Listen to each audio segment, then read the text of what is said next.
Most people think the Epstein story is simple. A wealthy financier, a criminal case, a list of powerful names, end of story. But when you actually open the documents, the reality is far more complicated. Some names appear because of social events, some because of business meetings, some because of travel records, and some simply because they existed in the same elite circles. That difference between mention, association, and wrongdoing is exactly where most confusion begins.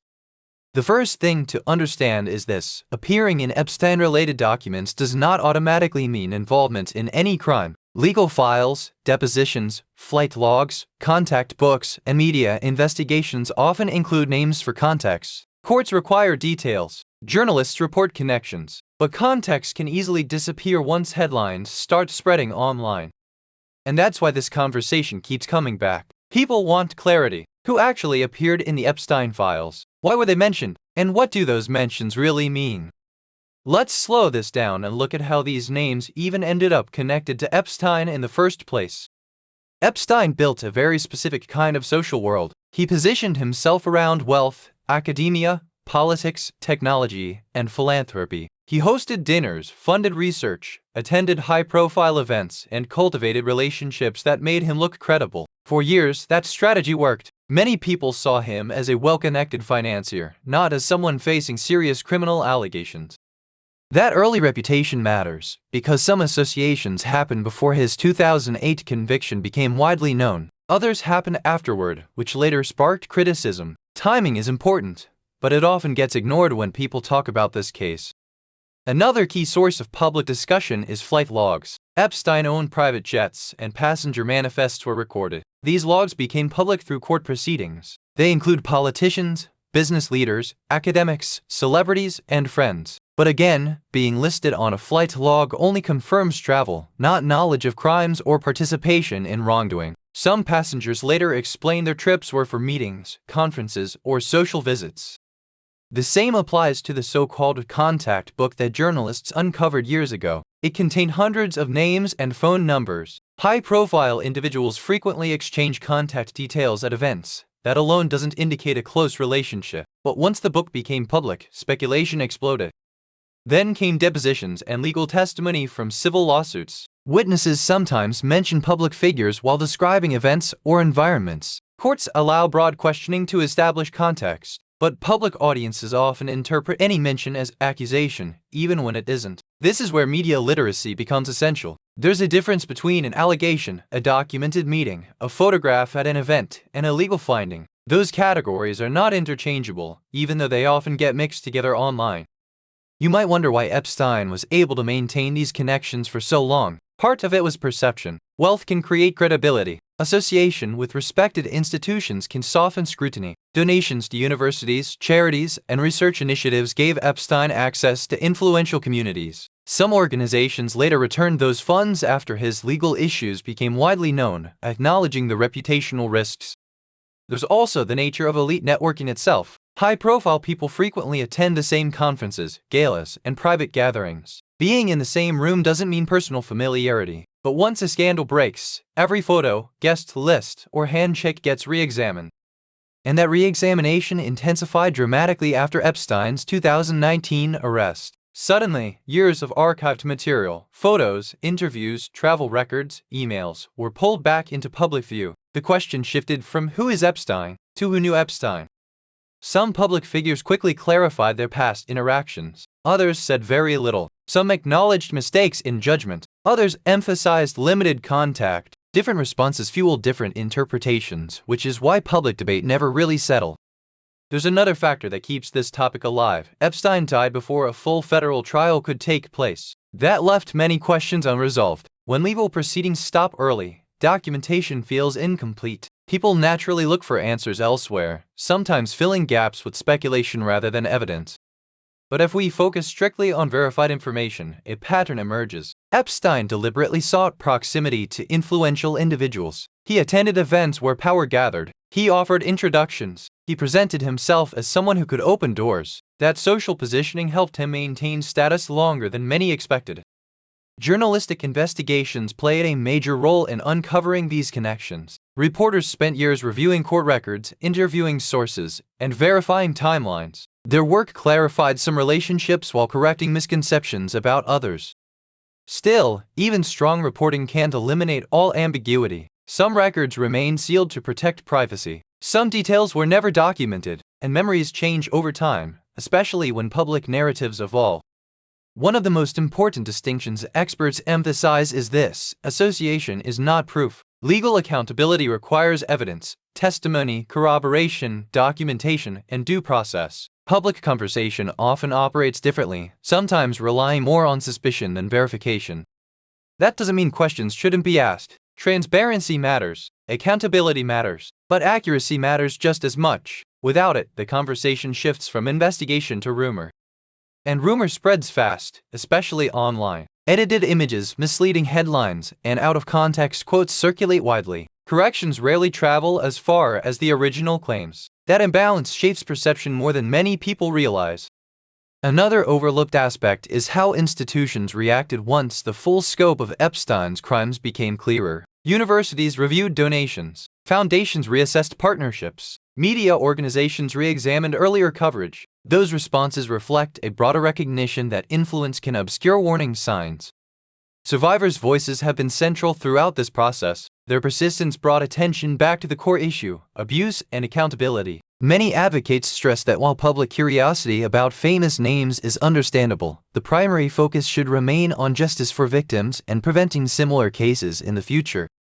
And prevention is a bigger conversation than any single individual. It involves institutional safeguards, reporting mechanisms, investigative journalism, legal transparency, and cultural awareness about power dynamics. The Epstein case became a catalyst for discussing those issues more openly. But despite all that discussion, the question people keep asking is still surprisingly basic: who actually appeared in the files, and what does that appearance mean? The answer isn't a simple list. It's layers of context: social, legal, historical, and media-driven. Some names appear repeatedly because of documented relationships. Others appear briefly. Some references are direct. Others are second-hand mentions in testimony.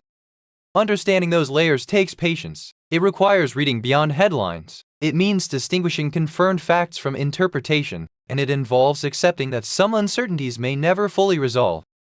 Because sometimes the most uncomfortable truth isn't a hidden conspiracy or a dramatic revelation, it's complexity. It's the realization that powerful social networks can be messy, overlapping, and difficult to interpret without full context.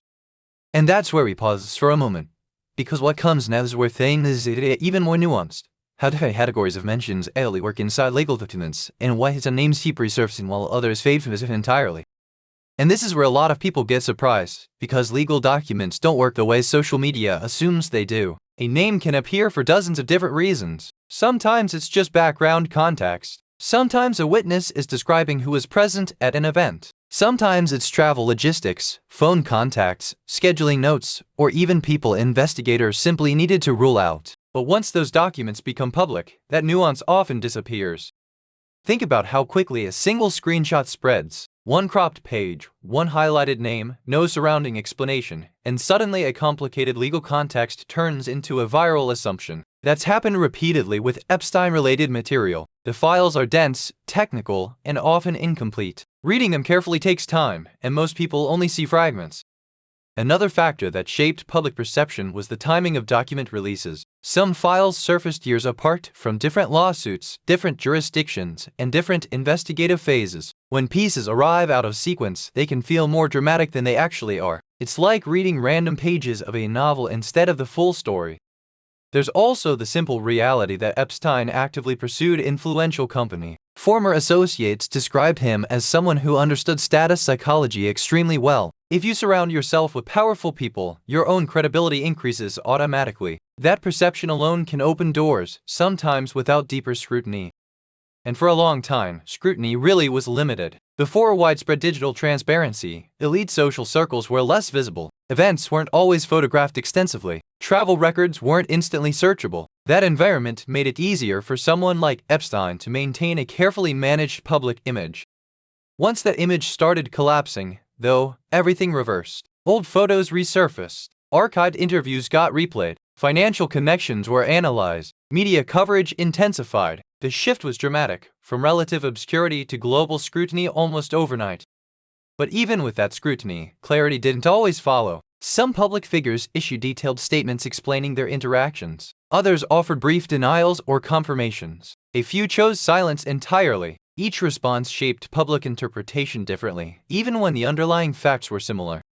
You also have to consider how memory works under pressure. When a scandal breaks, people reassess past interactions. Something that once seemed insignificant suddenly feels important. That doesn't necessarily mean anyone is hiding something. It often reflects hindsight changing perspective. Legal experts frequently point out another key distinction: civil versus criminal contexts. Many Epstein-related documents come from civil lawsuits, where the threshold for mentioning someone can be broader. Civil proceedings often explore environments and relationships more expansively than criminal trials. That means names can appear without accusations ever being filed. This doesn't reduce the seriousness of the case, far from it. It simply explains why document mentions alone don't equal legal findings. Courts require evidence that meets specific standards, and that process is deliberately cautious because reputations and rights are at stake. Meanwhile, the media operates on a different timeline. News cycles move fast. Audiences expect immediate updates. That urgency can compress complex information into simplified narratives. Sometimes that simplification helps awareness. Other times it creates lasting misunderstandings. And then there's the role of algorithms. Content that sparks strong emotional reactions travels further. Outrage, shock, suspicion, these generate engagement. Nuanced explanations rarely spread as widely, even though they're often more accurate. That dynamic shapes how cases like this stay in public conversation. For survivors, this environment can be complicated. On one hand, visibility helped bring attention to abuse that might otherwise have stayed hidden. On the other, intense focus on famous names sometimes overshadowed their experiences. Many advocates consistently remind audiences that the central issue isn't celebrity association, it's accountability and prevention. That prevention question is actually where a lot of experts focus now. How do institutions respond faster to warning signs? How can reporting systems improve? What safeguards help protect vulnerable people when power imbalances exist? These discussions extend far beyond one case. Financial transparency has become part of that conversation too. Donations, partnerships, advisory roles, these can create influence pathways that aren't always obvious. After Epstein's case gained global attention, several organizations reviewed how they vet donors and collaborators. There's also increased awareness around reputational risk. Companies, universities, and foundations now pay closer attention to who they associate with publicly. That doesn't eliminate problems entirely, but it reflects lessons learned. Another dimension people often underestimate is international complexity. Epstein's network crossed borders. Different legal systems, privacy laws, and investigative standards made coordination challenging. Information that's public in one country may remain sealed in another. That fragmentation contributes to lingering uncertainty. And uncertainty tends to invite speculation. Humans naturally try to fill information gaps. Sometimes that leads to productive investigation. Other times it leads to conspiracy thinking. Distinguishing between those two requires careful evidence evaluation, which isn't always easy in emotionally charged cases. It's also worth noting that high-profile scandals often become symbolic. They start representing broader concerns about wealth, power, justice, and transparency. The Epstein case evolved into exactly that kind of symbol. Discussions about him frequently reflect larger societal debates. But symbols can simplify reality. They compress complex situations into digestible narratives. That's helpful for communication, yet risky for accuracy. When nuance disappears, misconceptions grow.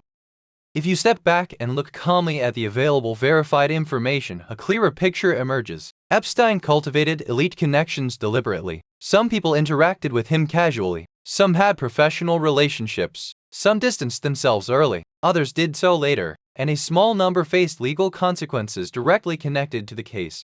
That spectrum is important. It shows why blanket assumptions rarely hold up under detailed scrutiny. Each connection has its own context, timeline, and documentation.